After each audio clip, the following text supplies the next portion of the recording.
Assalamualaikum warahmatullahi wabarakatuh.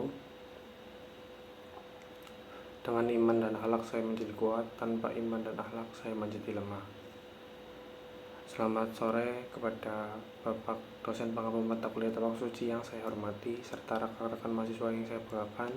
Perkenalkan, nama saya Rayhan Yusuf Febiandika dengan NIM 810200183 dari Program Studi Pendidikan Jasmani.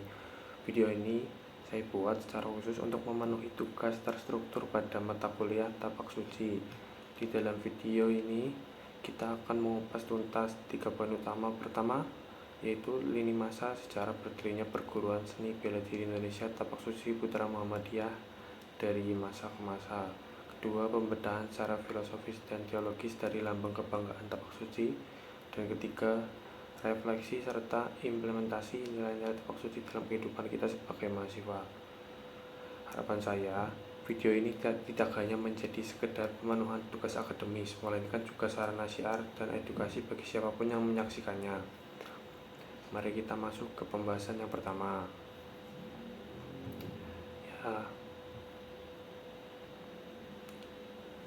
Pertama itu membicarakan Tapak Suci tidak bisa dilepaskan dari sejarah panjang pencaksilat di daerah Kauman, Yogyakarta. Kauman dikenal sebagai kampung pesantren dan pusat pergerakan Islam yang melahirkan organisasi Muhammadiyah oleh Kiai Haji Ahmad Dahlan. Akar sejarah Tapak Suci bermula pada tahun 1925. Pada tahun tersebut, lahirlah sebuah aliran pencaksilat bernama aliran Banjaran di Kauman yang dipelopori oleh seorang pendekar besar bernama Kiai Haji Busro Syuhada. Beliau adalah seorang ulama sekaligus pendekar yang memiliki keahlian bela diri luar biasa. Aliran Banjaran ini tidak hanya mengajarkan ketangkasan fisik, tetapi juga menekankan pentingnya tauhid dan pembersihan diri dari syirik. Dari didikan Kiai Haji Busro Syuhada, lahirlah generasi pendekar berikutnya yang sangat tangguh. Di antaranya adalah dua bersaudara A. Dimyati dan M. Baisat. Kedua tokoh ini kelak menjadi pilar penting dalam perkembangan pencaksilat di Kauman.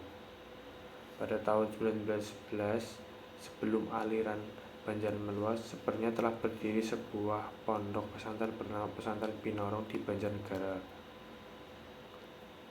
Pesantren ini dipimpin oleh Kiai Haji Syuhada, ayah dari Kiai Busro Syuhada. Jadi keilmuan bela diri ini sebetulnya merupakan warisan turun-temurun dari para ulama yang gigih berjuang melawan penjajah. Pada masa penjajahan Belanda dan Jepang, keahlian bela diri ini digunakan secara sembunyi-sembunyi untuk melatih para pemuda pejuang setelah Indonesia merdeka. Tantangan baru muncul.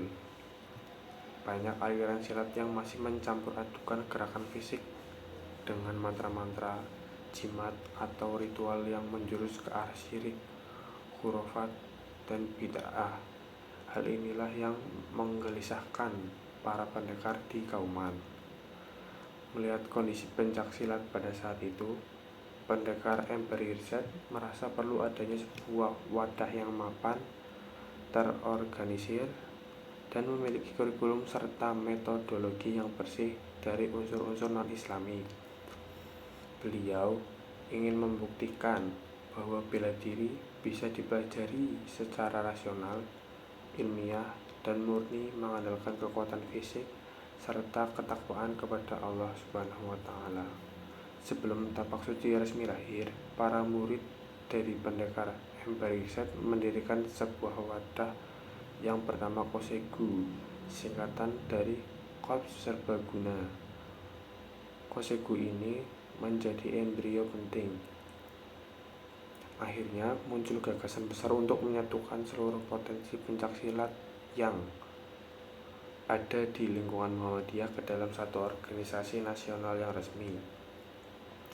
Melalui persiapan yang matang dan restu dari pimpinan pusat Muhammadiyah, maka pada tanggal 10 Rabiul Awal 1383 Hijriah atau bertepatan dengan tanggal 31 Juli 1963, diresmikanlah Perguruan Seni Bela Diri Indonesia Tapak Suci Putra Muhammadiyah di Kauman, Yogyakarta. Ketua umum pertama yang memimpin tapak suci adalah Haji Zarnawi Hadikusumo. Di bawah kepemimpinan beliau dan bimbingan para pendekar, tapak suci mulai menyusun gerak dasar, tingkatan sabuk, dan AD atau ART organisasi secara modern.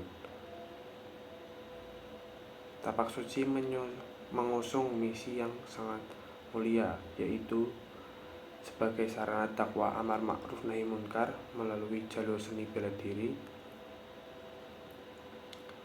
Pada sidang Tanwir Muhammadiyah tahun 1967 di Bandung, tapak suci secara resmi diterima dan ditetapkan sebagai salah satu organisasi autonom atau ortom di bawah naungan Muhammadiyah.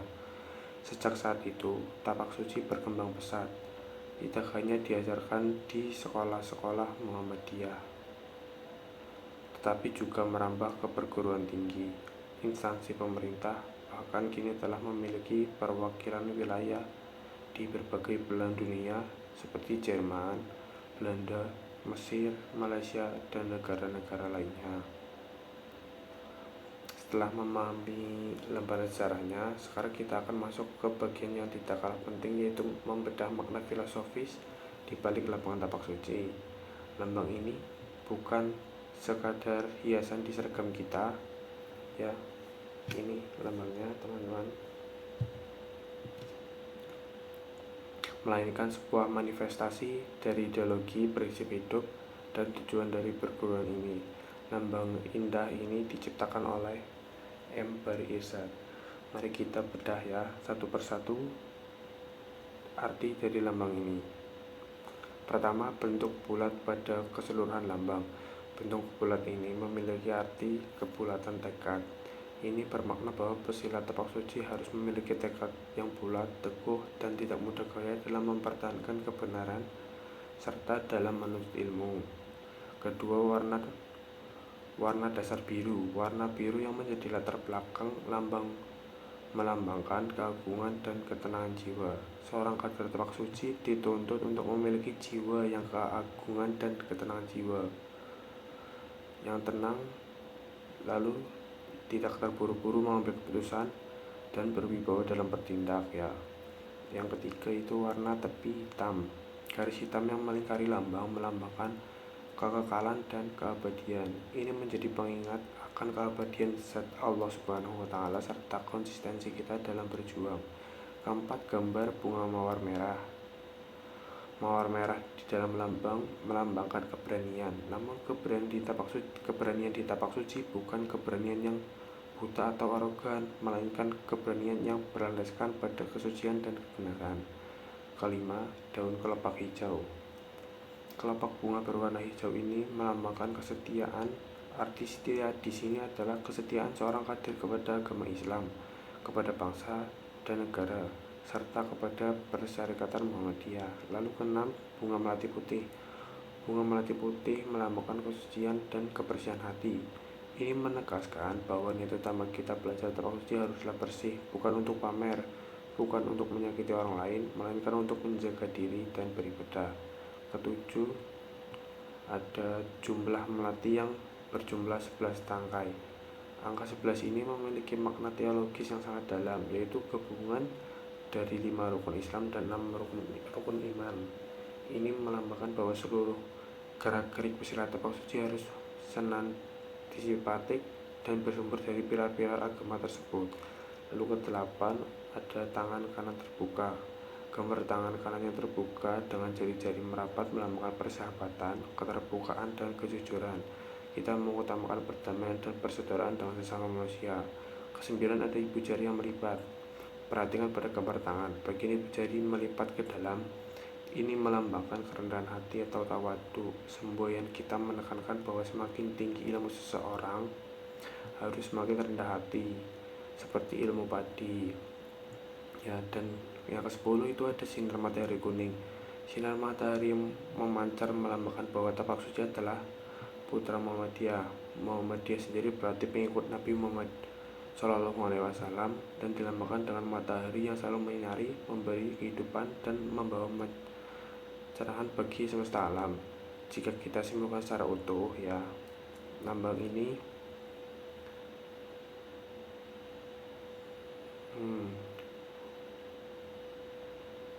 jika disimpulkan secara utuh ini, lambang ini bermakna dengan membulatkan tekad berdasarkan hati yang suci, bersih.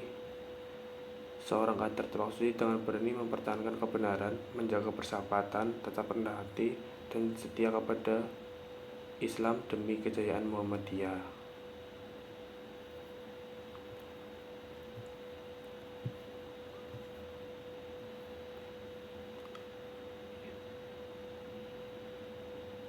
Saya mengucapkan terima kasih sebesar-besarnya kepada dosen pengampu mata kuliah yang telah meluangkan waktu untuk menyaksikan video ini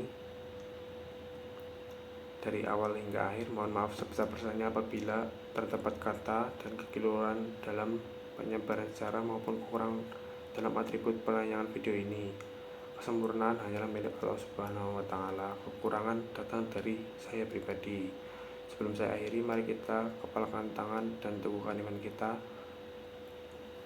Nasrun minallahi wa fathun qarib. Wassalamualaikum warahmatullahi wabarakatuh.